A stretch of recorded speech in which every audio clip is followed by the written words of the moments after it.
Hi, I'm Duke with Illusion, and this is the Extinguisher deer call. We're really excited about this product. It's a deer call that will allow you to go from fawn to doe to buck with just a flick of a finger. Let's talk a little bit about the technology behind the Extinguisher. The slide, which we call the modest slide technology, is actually moving an O-ring up and down the reed. And you just simply slide the slide up and down where you want it, and it'll change the tone.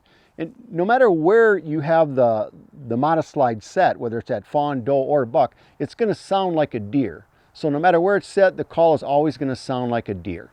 But that's one of the great things about the modest slide. Now, another thing about the modest slide is, you know, when it's cold outside and you hit that certain dew point, and when you're talking or breathing, you can see that moisture or steam come out.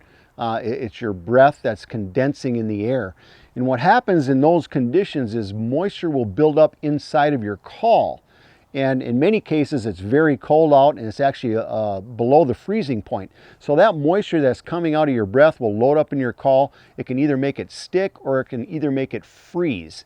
Now, when that happens to you, or if that happens to you, all you have to do with the Extinguisher is run that modest slide up and down a couple of times before you call, and it'll actually break the reed loose. It'll break it off of that tone board so it's not stuck, and it'll sound just like a deer right away. So remember that. If you're seeing moisture coming out of your breath, use that modest slide to your advantage. If it's sticking or freezing, and just run it up and down before you blow into it, and you'll get those sounds right out of the gate, and it'll sound real good for you. Another thing about the Extinguisher deer call I want to go over is how it functions, okay? Now, the call is set up and it's designed to have the real natural tones of a deer and the natural volumes of a deer. If you can just imagine, if you're deer calling, or if I'm yelling into a conversation, you're going to get on the defensive. And if your deer calling is too loud, you can really spark the fear into a deer or put them in a defensive mode. How do you know when you're doing that?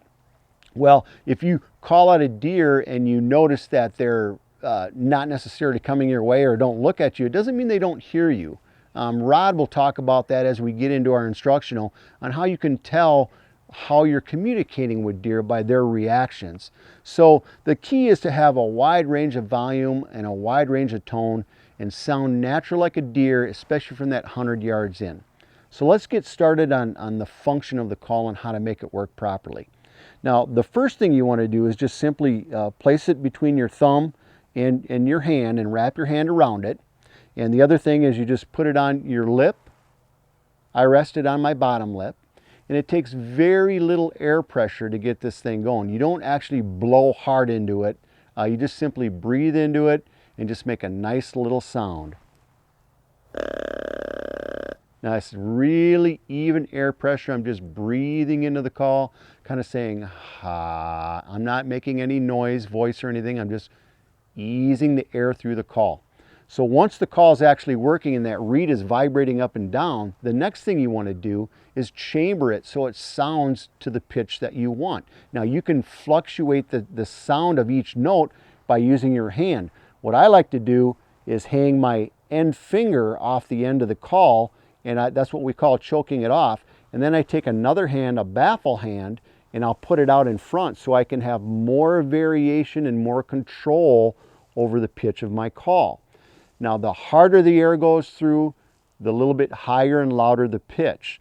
The slower and more even the air goes through, the more snap and coarse and lower the pitch. Let me give you an example here. I have the modest slide set all the way down to the buck position, and I'll slowly breathe in and have a nice deep chamber and choke it off a little bit.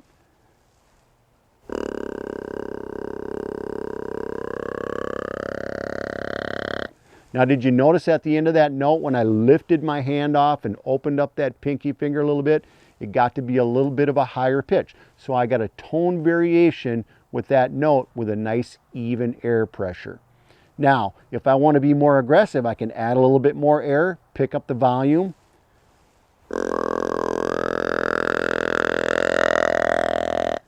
I just added air pressure to it. So air pressure control will make a difference on how your note sounds. And that works the same way whether we're doing a buck sound or up to a doe sound. It changes the tone as you open, up to a fawn.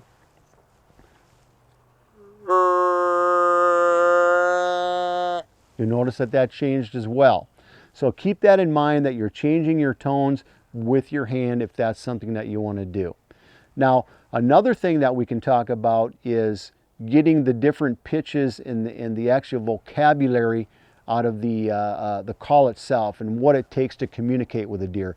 And Rod White, Olympic gold medalist, Rod shot thousands of inches of Pope and Young and Boone and Crockett, and one of the best deer communicators I've ever met. And the guy's simply amazing. So let's go to Rod and let's learn how to actually communicate with deer using the Extinguisher deer calling system.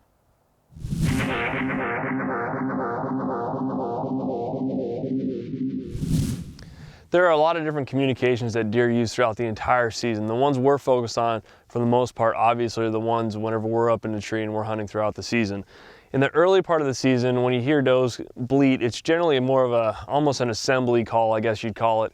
As the does are coming into the food plot, sometimes they'll use this just to signify that there's all's clear and all safe in the food plot, and you'll just hear some soft bleats just like this. They're kind of moderate in length, not real drawn out. And you also hear some of the fawns communicate back if they haven't come into the food plot yet and they're trying to locate mom. You'll hear the fawns throughout the entire season actually make a more long drawn out one. And I'm going to move it on up to the fawn section of the call. You may hear them do that 2 or 3 times until they catch up with the rest of the family unit. As you progress into the pre-rut stages, those vocalizations those does are going to be making will pertain not just to the bucks from a breeding purpose, but also they're going to begin to kick out the fawns. And as they begin to kick out those fawns, they'll become more grunts, almost of frustration. They'll be shorter, they'll be a little more pronounced, and they'll sound a little more like this. They're just a little bit more aggressive. They're basically trying to push their does off. That will attract bucks at coming into that time of year too, especially the younger bucks that are more immature. They're going to start cruising for does and they're going to be attracted to that. As that rut progresses and gets closer into the rut, as that rut progresses and gets closer and closer into the actual breeding phase, you'll start to hear those does actually make longer, a little bit more drawn out sounds, and they'll sound a little more like this as they're being pursued by bucks. Subtle differences. And then again, as you come into the late season, after the does have been bred, you're going to hear those does begin to work back in their family units again, and they're going to start communicating with them as they did on a normal basis, and they're going to shorten up their doe bleats just a little bit, and you'll hear it sound a lot more like this. Again, just kind of an all clear sound that you're going to hear, especially once a lead doe comes into a food plot and she's bringing the rest of the fawns in with her. It just makes them feel a lot safer in the food plot. I want to go over a few things when it comes to calling in does sounding like fawns, those types of situations, and when you might want to use that. One thing that I found out when I was studying the actual deer, I was up in my deer stand, and I would see the fawn, especially early season bow hunting, this fawn and the does are still together. The fawn would have 2 basic bleats that they would always do. And the first one was basically what I would call a locator bleat, and it would let its mom know where it was. Imagine the doe or the mother is in the woods, walking around and, making sure things are safe and stuff before it comes out in the open. But the little kid comes running out and is jumping around and just seeing what's going on. So those two kind of have to communicate to make sure that, the fawn wants to know where its mom is, and vice versa. The mother wants to keep an eye on its fawn. So the first bleat I'm going to talk about is a fawn bleat, is a locator bleat. It's just a very simple, short little bleat, and you put very little air in. It sounds like this. Very short, starts out at a high pitch and goes low. Ow. And all I'm doing is closing my hand down to end it in a low note. Now the reason I do it that way is because when the fawn bleats, it goes meh, with the mouth open, and as it closes its mouth, it makes the pitch go down a little bit lower. Now that's just the fawn walking around saying, hey, Mom, I'm over here, don't worry about it, and it still keeps playing and messing around. Now if the fawn gets a little bit distressed or stressed out or in fear of something, it will do more of a distress bleat. And that's a drawn out bleat where it actually opens its mouth and yells like, "Mom, where are you?" And it sounds like this. So it's more of a cry that goes out at a higher pitch. So I open that hand up and go, "Mom, where are you?" Okay, so those are two basic notes that the bleats that the fawn will do. Well, you say, well, I don't shoot fawns, I don't call fawns in. Well, that's fine, but what you can do is you can bring that doe in, and I will consistently bring does in early season when they're still running with their fawns. You know, I would venture to say 50 to 60% of the does that are with fawns, I can bring them in right underneath the tree stand. And let me give you the scenario that I'll use for that. Imagine I see a doe come out in the middle of the open. What I'll do is I'll take that call and I'll hit a little fawn bleat, just like that, and she'll pop her head up and she'll look around. But what I'll never do is call when she's looking at me. So I'll hit her with that little locator bleat, catch her attention, won't move, won't say nothing, let her get back to feeding. Boom, I'll hit her again, she'll pop her head up most of the time, like, where's that coming from? Well, eventually those parental instincts are going to kick in. The other thing I remember to do is to always point my call not directly at the deer when I'm calling at it. I want to make sure that that's coming from a direction where she thinks, you know, well, maybe she can't quite see that area. So now I got her curiosity up. Maybe she's in the open, I'm in the timber, so I'll point the sound exactly where I want her to look, and then she'll come walking to that area. The other thing you can keep in mind is if she starts to work your way or doesn't start to work your way, and this is a slow, gradual process. She'll pop that head up, she'll start working your way, and eventually the curiosity will get the best of her. She'll come in and take a look. But don't be afraid to add a little bit of a distress bleat in there, like a meow, like, "Mom, where'd you go?" And a lot of times that'll really create that parental instinct, and that doe will come walking right in, right underneath your stand. And in a lot of cases, if she's with the fawn will come in with her. So those are some great tips to use to your advantage for calling in does if you're looking to harvest a doe.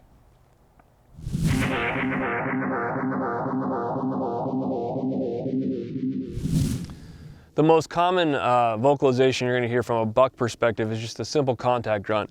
It's usually how I start out in almost every calling sequence whenever I am working with a live deer that's in front of me, for sure. And the reason I do this call is I like to refer to it as a contact grunt. All it is simply an identification noise or vocalization that one buck will make as he's entering into a new area, or he'll make to another buck, really to identify him as a particular deer within that pecking order. And all it is just a simple, it could be slid up higher into the buck range where you're getting close to the doe range. It could be slid way down deep if you're trying to imitate a more mature buck.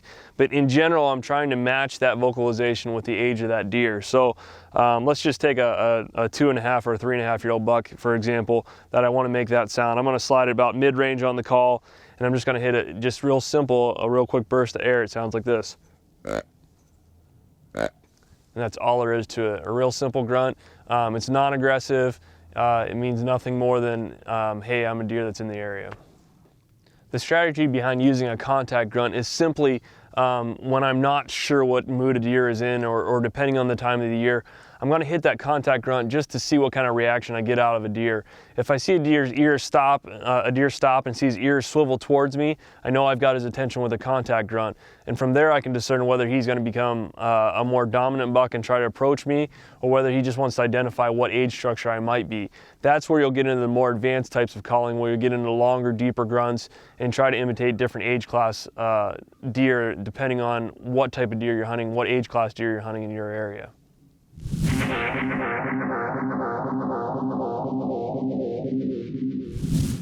The next vocalization you're likely to encounter as we get closer to the rut is a buck trailing a doe, or a buck that's seeking out a doe. And they may or may not be directly behind the doe when they're doing this. A doe may have came through moments before you got there and before you came into your stand, and this buck may be just a little bit behind her on her trail. And all you'll hear is it's a simple short burst of grunts. Sounds like this. You usually hear them in a series of 3 or 4, sometimes more, but typically around 3 or 4 grunts, somewhere in there. The other time you'll hear that is whenever a buck is on a doe and they're chasing through the timber. That'll sound a little bit deeper, and what's actually happening isn't a change in their vocalization. They're running, and just like you, whenever you run and make a vocalization or you try to talk after you're running or you're jumping, there's a little bit of air that's being forced into their lungs as they're making that sound, and that vocalization is going to appear a little bit louder, a little bit deeper. It's going to sound more like this. And it'll probably be a little more, the cadence will actually get a little bit closer, but that's typically whenever a buck's following a doe and is in pursuit of a doe.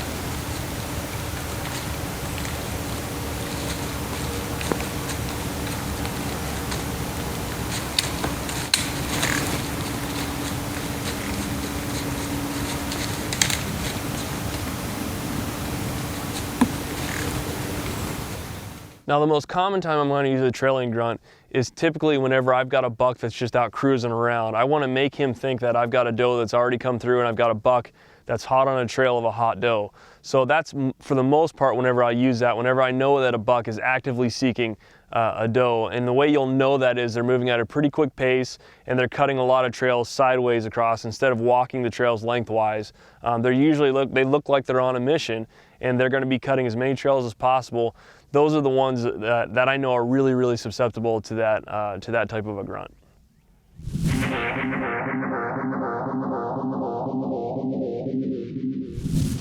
You'll hear a lot of terminology where folks will talk about in seminars and on videos about different types of grunts that they'll refer to as a tending grunt.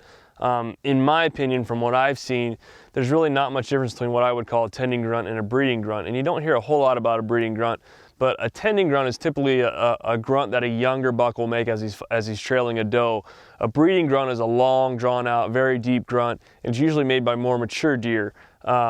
In my personal opinion, I think they're both one and the same. You're just looking at two different levels of age maturity, and that's why you hear a little bit of a difference in sound. But generally, a real deep, a 5-6-year-old buck is going to make that grunt, and it's going to sound out. It's going to be long and drawn out, and it can last up to 7-8 seconds. And it's going to sound a lot like this.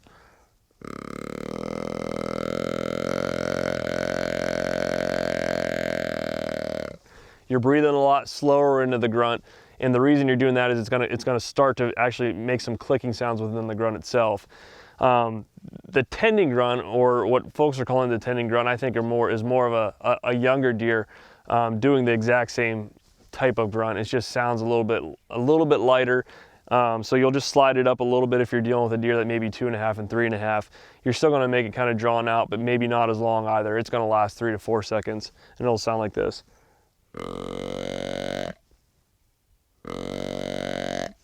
You can tell the difference. Again, a long breeding grunt from a mature deer.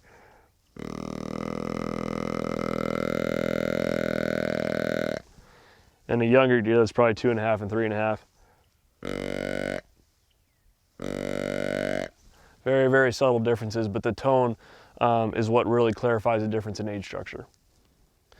The difference in when I would use one call over the other call when it comes to what folks call a tending grunt and what I call a breeding grunt is whenever I'm dealing with deer that I know are of age structure 5.5, 6.5 years old. It seems like the younger deer that are 2.5 and 3.5 don't tend to come to those grunt calls as much.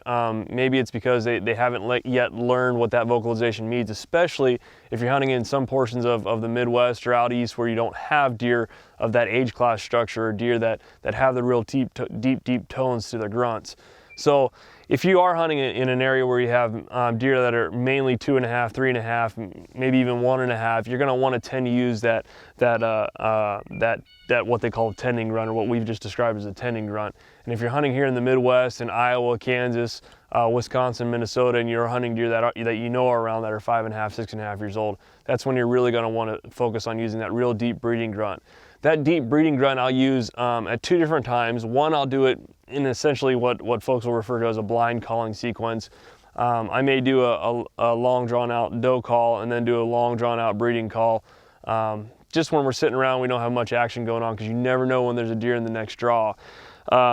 The other instance where I'll use a real deep call is whenever I watch a buck following a doe. I have pulled 5.5-year-old bucks off of does using that long drawn out call, but for the most part you've got to convince them that you've got a hot doe and estrus with you. So you're going to want to make a combination of that estrus doe bleat and those long deep drawn out grunts in order to get them to actually respond to you and come and leave her and come directly to your tree. It's rare, but you can pull it off. One thing you're going to want to keep in mind too whenever you're making these different types of calls is, and just to clarify, the age structure of the deer here in the Midwest, obviously, when our deer get to 5.5, 6.5 years old, you're looking at deer that are 280 plus pounds, field dressed.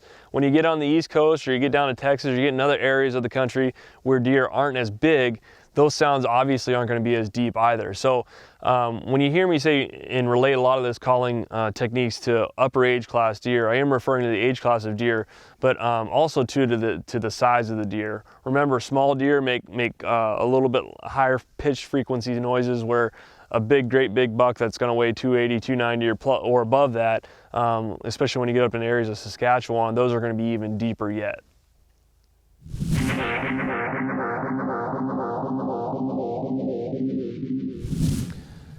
Another sound you're going to hear quite frequently referred to as roaring or as growling. Those sounds, in my opinion, are typically made whenever deer is either extremely upset or it's in distress. You'll hear them for the most part whenever there are big fights going on where there's multiple bucks involved, or they're in some other type of stressed out environment. And you will hear it on occasion whenever an older, more mature buck is following a doe. So they certainly have their place. I myself personally don't use it a lot, but you can use it in a blind calling sequence from time to time.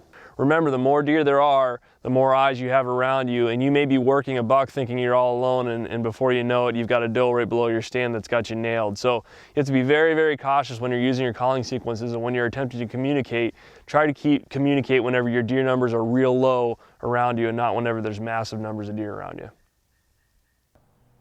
Now, to make the roar sound, all you're really doing is you're blowing through your call in the buck position. So you're adding a lot of heavy air pressure on it, and you're just kind of doing a roar. And you do build your air pressure up. You'll start to hear the grunt go into like a growly sound, and then you just end it with a burst, and use your hand to make that sound as well. And it sounds like this.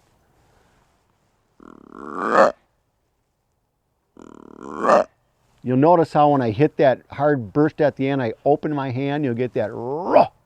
And you know, that's a sound of distress. And here's an example. We were at a deer farm where they were actually inoculating some of the deer and taking their sheds off, you know, for their own safety. And you can hear this sound. And you know, there's different scenarios when you can use it in cold calling and whatnot. I've personally seen it, a deer do it when it was trying to charge a doe that was in estrus and trying to get her up and moving so that he could breed her. He would charge and do that little roar. And the other place is I've used it in cold calling, where I sounded like a doe that was in estrus with a little buck in the area, and then I sounded like a bigger buck pushing off that, you know, creating this commotion of a bunch of deer. And after a long breeding grunt, I did this roar, and I had a nice about a 135 Pope and Young come flying into us on that. So it can be effective. It is very loud. It's a very aggressive sound, and you will push deer away if you overuse this. Or, you know, just be careful with it is all I can really say. Easy to soften. You'll run the saw then, right? Saw. Okay with that? Yeah, it's probably easier from your perspective.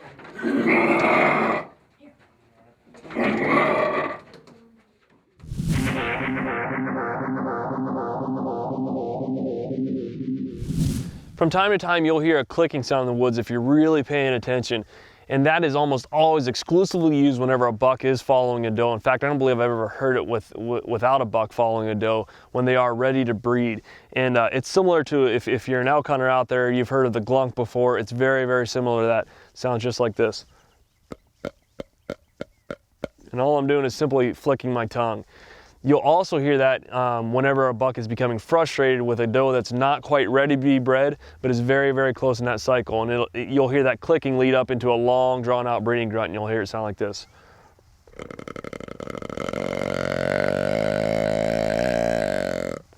That's just a buck that's in frustration following a doe that's in estrus.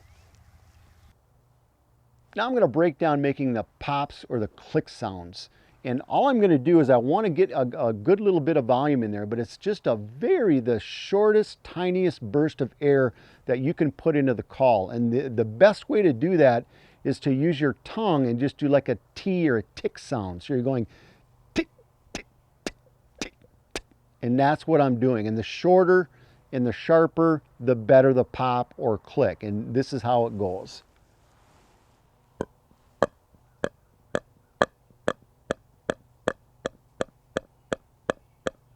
You'll notice my jaw's popping down. I'm using my tongue. I'm just going, duh, duh, duh, duh, duh, duh, duh.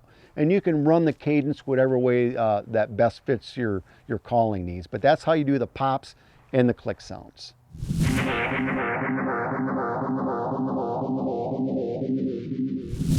A snort wheeze is a call that we'll use a lot of times once we've brought in a deer using a rattling antlers, especially with rattling antlers, and also whenever we're using some of the more aggressive type calls for the upper age class deer. And a snort wheeze for us, we just do actually typically with our voice, and it's just a blowing real quick out of the air, pushing out air out through your teeth, and it sounds a lot like this.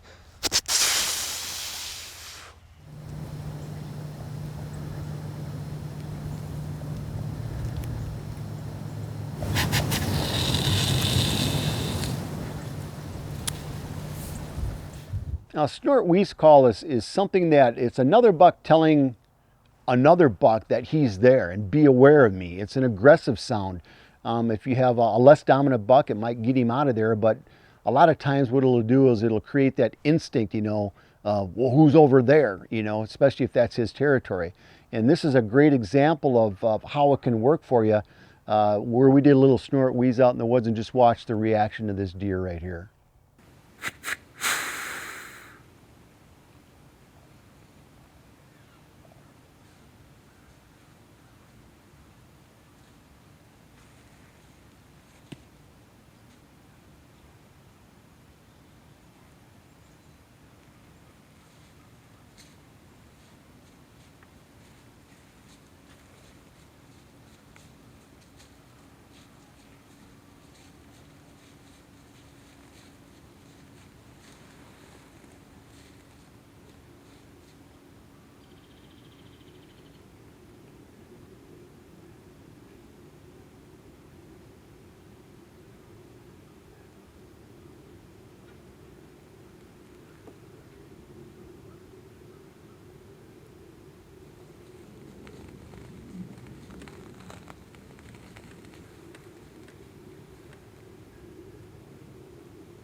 You know, at Illusion, it's not just about creating a neat new product that works good in the field. For us, it's about teaching you how to use the products effectively so that you're going to be more successful. And that's why we've came up with an assembly of top industry professionals, callers and hunters, and it's called Wild Talkers. They're little short video tips. You can see them. It's advanced hunting tips. They're online at illusionsystems.com, and it's something that's you're gonna love them. They come out once a week, once a month, all kinds of different things, from whitetail to waterfowl to turkey. But Wild Talkers, take a look at them. They're all over the internet, illusionsystems.com.